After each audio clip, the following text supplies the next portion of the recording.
हाँ जी सिया बेटा, आवाज आ रही है। हाँ।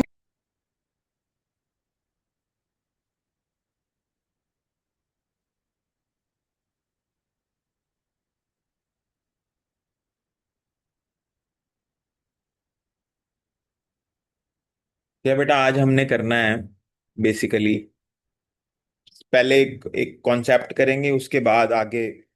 आज दो कॉन्सेप्ट करने हैं, इंपॉर्टेंट कॉन्सेप्ट हैं। पहला कॉन्सेप्ट है पोटेंशियल ग्रेडियंट।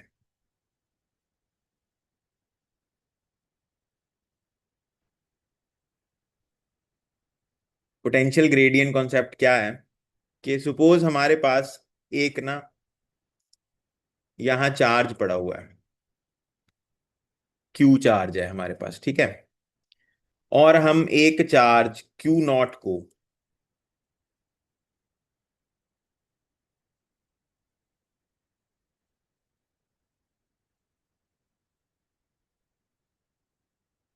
एक मिनट।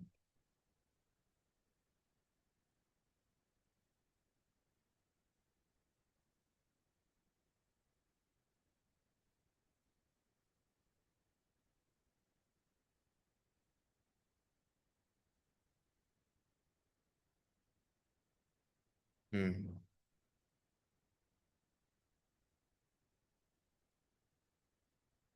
क्या कर रहे हैं हम, एक चार्ज है हमारे पास क्यू नॉट चार्ज,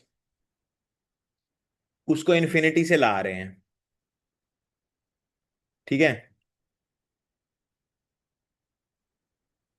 ये हमारे पास दो पॉइंट्स हैं, और ये ना स्पेस से ला रहे हैं हम इसको। तो ये जो डिस्टेंस है हमारे पास, this is D R distance, very small distance. तो work in bringing the charge from infinity to B, या A to B, B to A लेके आए, तो वर्क डन कितना किया हमने, क्यू नॉट चार्ज को लेके आए। Small amount of work done क्या होगा कि हम क्यू नॉट को मल्टीप्लाई कर देंगे पोटेंशियल डिफरेंस से, ठीक है। दूसरा, जब हम चार्ज क्यू नॉट को लेके आ रहे हैं इस तरफ, तो ये जो चार्ज है क्यू, ये रिपेल कर रहा है इसको, और हम डिस्प्लेसमेंट इस तरफ लेके आ रहे हैं, तो angle between force and displacement is 180 degree. तो अगर वहां से वर्क डन निकाल लें, which will be F dot D are, so F D R cos 180 degree, because angle between F and D R is 180, so it is minus FDR, and F can be written as Q naught E, so it is Q naught EDR. So if you equate equation 1 and equation 2, Q naught dV is equal to minus Q naught E into dr. Q naught and Q naught gone, E is equal to minus dV upon dr. See, you know what do you mean by gradient? जो length के ऊपर very करता है। Anything varies with length. Yes, you are right. Length.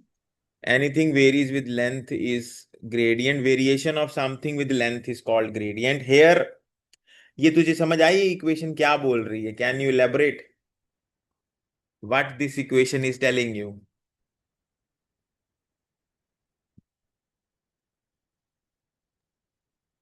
Potential मतलब थोड़े थोड़े D R के ऊपर कैसे चेंज कर रहा है। ओके, ये क्या बता रहा है, ध्यान से सुनना अब, ठीक है। ये इक्वेशन हमें ये बता रही है, ठीक है। तूने अपनी तरफ से जितना तुझे पता है तूने ठीक बताया। मुझे ये बता बेटा, इस तरफ क्या हो रहा है, इस तरफ अगर हम जा रहे हैं, जिधर को मैं डॉट्स लगा रहा हूं, इस तरफ जा रहे हैं हम, इस तरफ कौन जा रहा है?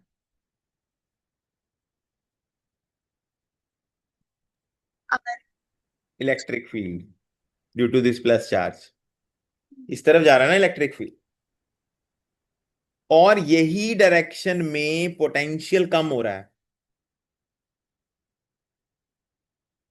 ये जो फॉर्मूला है ये हमें नेगेटिव साइन क्या बताता है, ये तो तूने ठीक बताया, variation of potential difference with length बता रहा है। ये जो नेगेटिव साइन है ये हमें ये बता रहा है कि जिस डायरेक्शन में इलेक्ट्रिक फील्ड जा रहा है,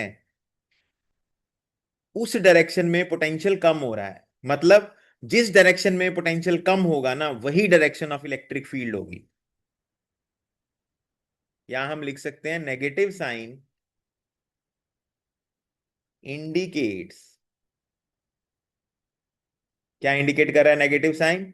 the direction of electric field is that in which potential is decreasing। इस तरफ पोटेंशियल क्या हो रहा है? डिक्रीज हो रहा है।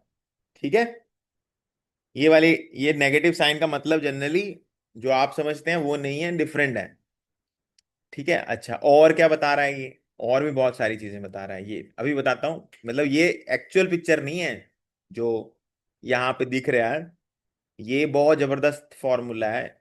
इसको बोलेंगे कैसे? Electric field is equal to negative of potential gradient. इसको समझेंगे क्या? Negative negative of potential gradient का लाइन का मतलब क्या है? This equation indicates the direction of electric field is that in which potential is decreasing, जिसमें पोटेंशियल क्या हो रहा है? कम होता जा रहा है। क्योंकि इस तरफ बढ़ते हुए पोटेंशियल का फॉर्मूला देखें तो पोटेंशियल का फॉर्मूला क्या होगा? के क्यू बाय आर होता है ना, तो आर बढ़ रहा है, पोटेंशियल क्या हो रहा है? कम हो रहा है। तो यही डायरेक्शन ऑफ मतलब इलेक्ट्रिक फील्ड है। अब अगर नेगेटिव साइन ले रहे हैं, नेगेटिव साइन ले लें, तो नेगेटिव साइन में पोटेंशियल इधर कम हो रहा है, इस तरफ कम हो रहा है अगर नेगेटिव साइन देखें। ठीक है, इधर ही नेगेटिव नेगेटिव बढ़ता जाएगा, जितना नेगेटिव बढ़ता जाएगा वो कम माना जाए। -80 इज लेस देन -60, ये तो पता ही होगा आपको, लेकिन वैल्यू भी यहाँ पे ये है। ठीक है, ये वाली बात इधर को है इलेक्ट्रिक फील्ड। तो दोनों बातें ये बता रहा है। और क्या बताता है ये? और क्या बताता है? इसमें बहुत सारी बातें हैं, तो उसको समझने के लिए आपको एक और कॉन्सेप्ट पढ़ना पड़ेगा। अभी ये मैं होल्ड ऑन कर रहा हूँ, पूरी तरह नहीं मैंने बताया इसके बारे में, इसकी बातें और करते हैं 2 मिनट। ठीक है, जैसे तुझे इलेक्ट्रिक फील्ड दिया होगा, पोटेंशियल निकाल, पोटेंशियल दिया होगा, इलेक्ट्रिक फील्ड निकाल, बहुत सारे इस तरह के क्वेश्चन हैं। वो कैसे करेंगे वो डिस्कस करते हैं, पहले ये समझ ले। सेकंड टॉपिक है हमारा इक्वी पोटेंशियल सरफेस। ये क्या होता है? नाम से तुझे थोड़ा थोड़ा लग रहा होगा पता। Any surface on which potential remains constant is called equipotential surface. अब देख, अब चक्कर क्या है।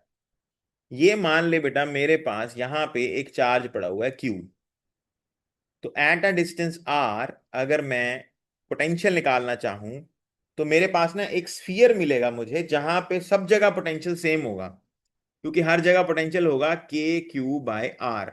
ये इमेजिनरी स्फीयर बना रहा हूं मैं, इमेजिनरी सरफेस बना रहा हूं जो कि स्फीयर बनेगा, जहां पे पोटेंशियल क्या होगा? सेम होगा। ठीक है, तो इस सरफेस को बोलते हैं, इस तरह का surface, what is equipotential surface? Equipotential surface is a surface on which potential remains same. तो ये तो डेफिनेशन हो गई इक्विपोटेंशियल सरफेस की। लेकिन इक्विपोटेंशियल सरफेस की कुछ प्रॉपर्टीज होती हैं। इक्विपोटेंशियल सरफेस की प्रॉपर्टीज क्या होती हैं? पहली तो बड़े इजी प्रॉपर्टी है। मान ले हम ए से बी तक एक चार्ज क्यू नॉट को लेके गए। So what is work done in moving from A to B? Work done in moving from A to B divided by the charge is equal to potential at A minus potential at B. Since potential at A and potential at B are equal, so difference will be zero. So work done in moving from A to B क्या होगा? Zero. तो तुझे first property ये पता लग गई बेटा कि on an equipotential surface work done in moving the charge is zero. ठीक है, अब एक और कॉन्सेप्ट समझ। कहा यह जाता है कि अगर आपके पास कोई इक्विपोटेंशियल सरफेस है, मान ले कर्व ले लिया मैंने, तो इलेक्ट्रिक फील्ड इस सरफेस के ऊपर क्या होगा? नॉर्मल होगा। अब किसी भी सरफेस के ऊपर नॉर्मल हम लाइन बना लेते हैं, पर अगर कर्व हो तो क्या करते हैं? एक पॉइंट लेते हैं, वहां टेंजेंट ड्रॉ करते हैं, टेंजेंट के ऊपर नॉर्मल जो होती है वो सरफेस के ऊपर परपेंडिकुलर मान लेते हैं। अब ये हमें कहा गया कि electric field equi potential surface को परपेंडिकुलर होना चाहिए, हमेशा होना चाहिए। ठीक है, अब क्या करते हैं सिया? हम नहीं मानते, हम कहते नहीं नहीं होगा, हम कहते नहीं मानते हम। तो हम क्या करते हैं? ऐसे ले लेते हैं इलेक्ट्रिक फील्ड के, नहीं जी हम नहीं मानते, हमारा इलेक्ट्रिक फील्ड जो है इक्विपोटेंशियल सरफेस के साथ एंगल बना रहा है जी। कितना एंगल बना रहा है, थीटा। ये तो you have to write these lines कि let us suppose the electric field is making an angle theta with the equipotential surface. Now suppose you have a charge here at point A, we want to move this charge q naught from a to b. Okay, if you want to move this charge from a to b, there is force acting on this charge, it is e cos theta, और ऊपर क्या लगेगी, इधर e sin theta लगेगी ऊपर की तरफ। if you are moving this charge from a to b, you have to work against this force e cos theta। Electric field भी क्या होती है, फोर्स होती है। so you have to do work, but on an equipotential surface work done is zero। that means your e cos theta has to be zero। अब e तो zero है नहीं, that means cos theta has to be zero and theta has to be 90 degree. तो जो हमने assumption मानी थी वो अपने आप ही 90 बता रही है कि भाई थीटा की वैल्यू 90 होनी चाहिए, तो हमारा इक्विपोटेंशियल सरफेस के परपेंडिकुलर आ गया।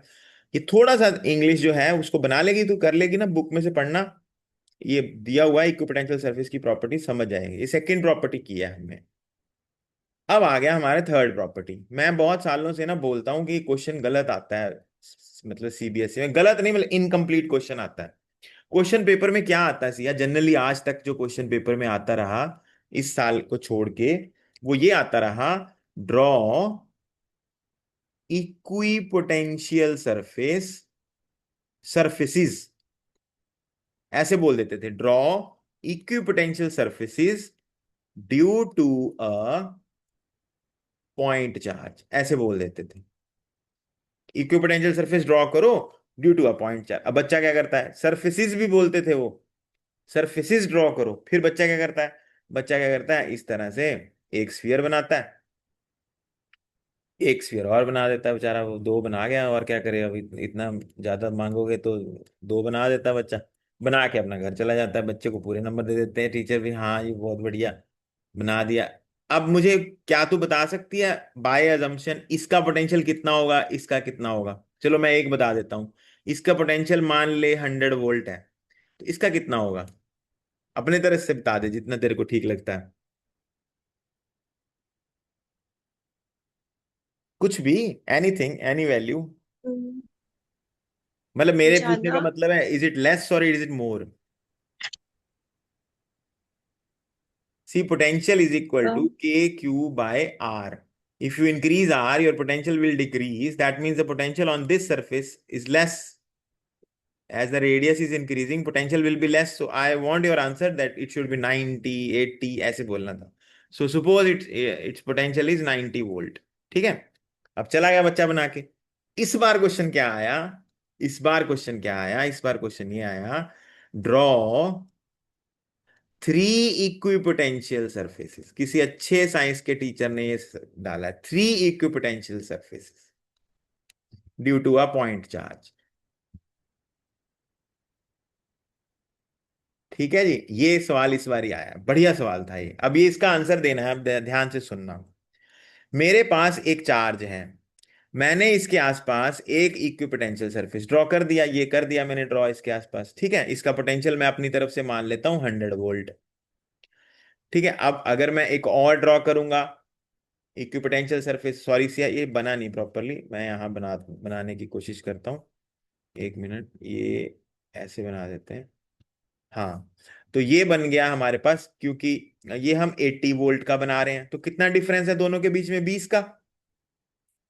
ठीक है, एक और बनाते हैं क्योंकि तीन कहे हैं उन्होंने, तो तीन, तो तीसरा बनाना है। मेरा वो क्वेश्चन आ गया कि इन दोनों में पोटेंशियल डिफरेंस हमने रखा 20 का, तो मैं अब 60 वोल्ट का बनाना चाहता हूं। ठीक है, 60 वोल्ट का बनाना चाहता हूं, मतलब पहले और दूसरे में पोटेंशियल डिफरेंस 20 का है, दूसरे और तीसरे में भी मैंने 20 का रखा। क्यों रखा अब तुझे भी पता लग जाएगा थोड़ी देर में।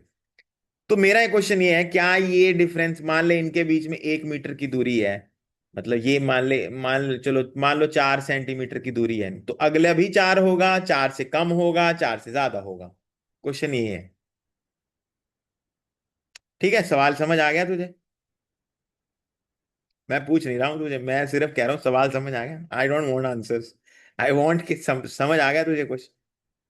ठीक है, अब इसका आंसर कैसे देगी, इसका आंसर ये है बेटा, हमें पता है E is equal to D V over D R. ठीक है, एंड यू नो इस तरफ इलेक्ट्रिक फील्ड कम हो रहा है, बाहर को जाते हुए इलेक्ट्रिक फील्ड क्या हो रहा है, कम हो रहा है। और डीवी आपने क्या रखा है, 20 20 20 20, डीवी की वैल्यू क्या रखी हुई है आपने, कांस्टेंट रखी है। तो अगर इलेक्ट्रिक फील्ड कम हो रहा है तो डीआर को क्या करना पड़ेगा, बढ़ना पड़ेगा। इसका मतलब अगर आप 60 वाला ड्रॉ करना चाहते हो तो उसका डिस्टेंस पहले वाले डिस्टेंस से ज्यादा होना चाहिए। अगर आप 40 का ड्रॉ करना चाहते हो इसके बाद 60 के बाद, तो और बड़ा होगा डिफरेंस वो। तुझे ये बात समझ आ रही है सिया? यानी कि आप इक्विपोटेंशियल सरफेस ऐसे बनाएंगे, एक सर्कल, दो सर्कल, दो में थोड़ा पता लगता है, तीसरे में पता लगा आपने, तीसरा आपने और बड़ा बनाया, चौथा आपने और बड़ा बनाया, डिफरेंस हमने, डिस्टेंस हमारे बढ़ते जाएंगे, क्योंकि इलेक्ट्रिक फील्ड बाहर को जाता हुआ क्या होता जा रहा है, due to this positive charge बाहर को इलेक्ट्रिक फील्ड क्या हो रहा है, कम हो रहा है। आपको मेरी बात समझ आ गई? Do you get my point? Okay, आगे चलते हैं, आगे चलते हैं। मान लो आपके पास इलेक्ट्रिक फील्ड यूनिफॉर्म है, कॉन्सेप्ट ही कॉन्सेप्ट है, आज इतने मुंह पे बजने हैं ना कॉन्सेप्ट, क्या हो रहा है हमारे साथ। चलो, अब हमारे पास है इलेक्ट्रिक फील्ड। अब ये इलेक्ट्रिक फील्ड कौन सा है, यूनिफॉर्म इलेक्ट्रिक फील्ड है। और आपको पता है इक्विपोटेंशियल सरफेस किसी भी इलेक्ट्रिक फील्ड के परपेंडिकुलर होता है, तो हमारा प्लेनर बनेगा यूनिफॉर्म इलेक्ट्रिक फील्ड के लिए। ये मेरा 100 वोल्ट का सरफेस है, मैंने अपनी तरफ से मान लिया। और अगला मैंने इक्विपोटेंशियल सरफेस ड्रॉ करना है, मैंने फिर इसको भी 20 का डिफरेंस देके 80 वोल्ट का बना लिया। अब फिर से क्वेश्चन आ गया कि अब मैं 60 का बनाना चाहता हूं। ठीक है, तो वो इसके पास होगा, दूर होगा, डिफरेंस ये, अगर इनके बीच में डिस्टेंस एक्स है, एक्स डिस्टेंस है, तो अगर वो एक्स रहेगा कितना रहेगा, इसका आंसर अब ध्यान से देख। हमें पता है E is equal to dV/dr, negative sign में नहीं ले रहा क्योंकि यहाँ जरूरत नहीं है, हम ऑलरेडी मान रहे हैं एक बात, मतलब पोटेंशियल डिफरेंस हम खुद ही ले रहे हैं। तो यहाँ पे इलेक्ट्रिक फील्ड क्या है सिया, कांस्टेंट है, इलेक्ट्रिक फील्ड कांस्टेंट है, यूनिफॉर्म है। तो इसका मतलब dV is proportional to dr, dr उधर चला गया। इसका मतलब सिया जी, अगर हम पोटेंशियल डिफरेंस 20 20 के रखते जाएंगे तो डी आर भी एक्स एक्स एक्स एक्स रखने पड़ेंगे। मतलब हम पोटेंशियल्स क्या रहेंगे हमेशा, कांस्टेंट डिफरेंस के साथ चलेगा, मतलब ये वाला डिस्टेंस और पिछला डिस्टेंस अगर एक्स था तो ये भी डिस्टेंस क्या होगा, एक्स होगा। क्या ये बात समझ आई आपको?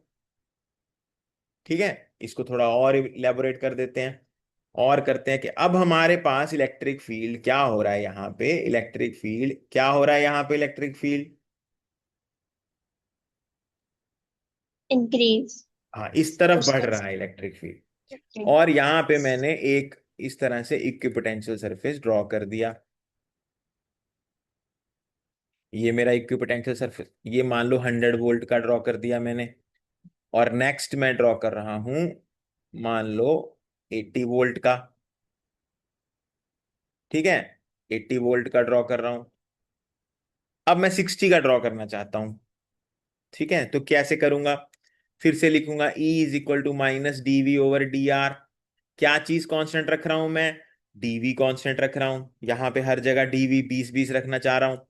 तो इलेक्ट्रिक फील्ड क्या कर रहा है, इस तरफ बढ़ रहा है, तो डी आर्स को क्या होना पड़ेगा, कम होना पड़ेगा। दैट मीन्स अगला जो इक्विपोटेंशियल सरफेस बनाएंगे हम, वो थोड़ा क्लोज बनाएंगे, अगला और क्लोज बनाएंगे। समझ आ रही है कुछ बात? ये 60 वोल्ट है, ये 40 वोल्ट है, पोटेंशियल डिफरेंस हमने 20 20 के रखे हैं, डिस्टेंसेस क्या होते जा रहे हैं उनके बीच के, कम होते जा रहे हैं। ओके, क्या कॉन्सेप्ट समझ आ गया सारा? अब आपने बुक में पढ़ना है, डाइपोल के कारण इक्विपोटेंशियल सरफेस की डायग्राम बनानी है। ठीक है, आज उसके बारे में देखना, कल डिस्कस करेंगे उसको भी, ये वैसी डायग्राम क्यों बनी है इक्विपोटेंशियल सरफेस की, आज थोड़ा सा उसको माइन्यूटली इलेबोरेट, माइन्यूटली देखना उस चीज को, ये कैसी कैसी डायग्राम है, क्या तू उसको समझ पा रही है, अभी मैं बातें पूछूंगा कल से। ठीक है, अभी ये चीजें तुझे समझ आ रही है, क्या यू तू देख पा रही है उस तरह से जैसे देखना चाहिए? चलो, ये समझ आ गया सब कुछ, ये सारे कॉन्सेप्ट मैंने आपको बता दिए हैं यहाँ पे जितने भी हैं। ठीक है, इक्विपोटेंशियल सरफेस के। अब आ जाओ वापस यहाँ, इस पे आ जाओ वापस। E is equal to D V by D R. ये और क्या बताता है आपको, अब ये देख मैं तुझे बताता हूँ, क्या क्वेश्चन बताता हूँ, क्वेश्चन से समझ आएगा। हमने पढ़ा E is equal to minus D V over D R, तो D V will be equal to minus E dot D R. If you integrate dv and you also integrate e dot dr on this side, suppose r1 से r2 तक हमने integrate किया, तो potential difference v1 to v2 तक चला जाएगा, तो इसकी वैल्यू कितनी आएगी, v2 minus v1 is equal to minus integrate e dot D R r1 to r2।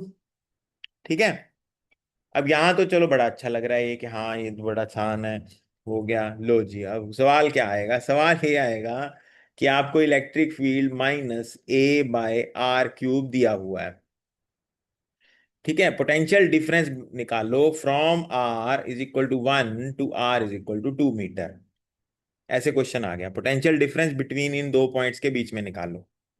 तो बड़ा आसान है, क्या करेंगे, D V is equal to minus of E dot D R होता है, integrate D V is equal to minus E की value कितनी है, A by R cube into D R, और इंटीग्रेट कर देंगे कौन कौन से पॉइंट के बीच में, 1 मीटर से 2 मीटर लिखने की, मीटर लिखने की तो जरूरत नहीं है, 1 से 2 के बीच में इंटीग्रेट करेंगे, potential difference v1 to v2 आ जाएगा। तो v2 minus v1 is equal to minus A common आ गया, r रेज टू पावर -3 बनेगा ना ये, तो क्या बनेगा, r -3 plus 1 over -3 plus 1 under the limits 1 to 2। तो potential difference will be equal to minus A upon -2, और r का स्क्वायर हो गया ना ये r रेज टू पावर -2 हो गया, तो 1/r² की पावर 2 1, तो इसको a/2 1/4 -1 आ गया, 1/4 -1, सो 4 -1 कितना हो गया, -3/4, सो -3a/8 तेरा आंसर आ गया, पोटेंशियल डिफरेंस की वैल्यू आ गई। ठीक है, ये तो बन गई बात। चलो इलेक्ट्रिक फील्ड दिया हुआ है, निकाल देंगे हम। अब आ गया, मान लो आपको पोटेंशियल दिया हुआ है, पोटेंशियल, पोटेंशियल पता है कैसे दिया होगा इन क्वेश्चंस में, पोटेंशियल देखो मैं मुझे पूरी पिक्चर नहीं बता रहा अभी, क्योंकि ये छोटी है, तुझे समझ नहीं आनी पूरी पिक्चर, पहले क्वेश्चन निकालने सीख ले। पोटेंशियल क्या है यहाँ पे, पोटेंशियल ना सरफेस पोटेंशियल रीजन में निकालते हैं कई बारी, सरफेस में रीजन्स में पोटेंशियल्स निकालते हैं। ठीक है, तो अभी क्या है, यहाँ पे पोटेंशियल दिया हुआ है आपको, पोटेंशियल ऐसे दिया है x² plus y² plus z², ऐसे इस तरह का पोटेंशियल दिया हुआ है, और आपको इलेक्ट्रिक फील्ड निकालना आ गया एट पॉइंट 1, -1, चलिए ले लेते हैं, किस पॉइंट पे इलेक्ट्रिक फील्ड निकालना है, 1 -1 1 पे निकालना है, और पोटेंशियल दिया हुआ है हमें यहाँ पे, ये दे दिया पोटेंशियल इन्होंने। ठीक है, अब कैसे निकालें, तो अब हमें पता है E is equal to minus D V over D R लिखा है ना हमने यहाँ पे, तो हम सबसे पहले इलेक्ट्रिक फील्ड अलोंग एक्स निकाल लेंगे, वो होगा -dv/dx। फिर इलेक्ट्रिक फील्ड अलोंग वाई निकाल लेंगे, वो होगा -dv/dy। वैसे ये डी नहीं है, इट इज कर्ल, कर्ल v/कर्ल x, इसको बोलते हैं पार्शियल डेरिवेटिव। पार्शियल का मतलब होता है सिर्फ x वेरिएबल लेना, बाकी सब कांस्टेंट।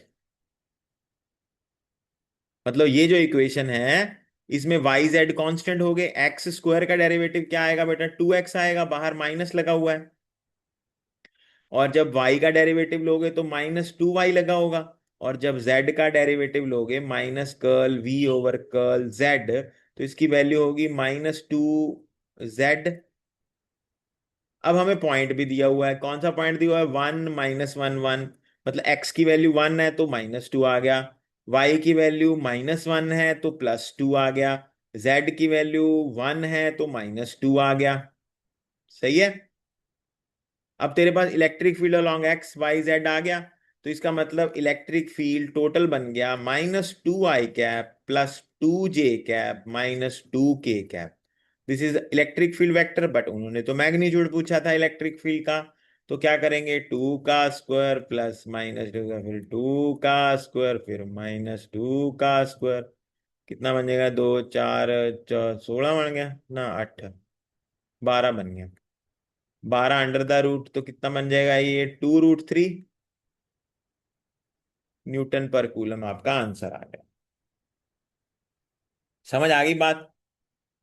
तो हमने आज क्या पढ़ा, हमने आज पोटेंशियल पढ़ लिया, इक्विपोटेंशियल पढ़ लिया, इक्विपोटेंशियल सरफेस पढ़ ली, ये सारा कुछ हमने आज पढ़ लिया है। ठीक है, पोटेंशियल ग्रेडियंट भी पढ़ लिया। अब लास्ट क्वेश्चन और समझ ले। एक लास्ट क्वेश्चन रह गया हमारा, वो क्या है कि मैंने अभी ये डिस्कस किया था ना कि यहाँ पे ऐसे इलेक्ट्रिक फील्ड जा रहा है इस तरफ।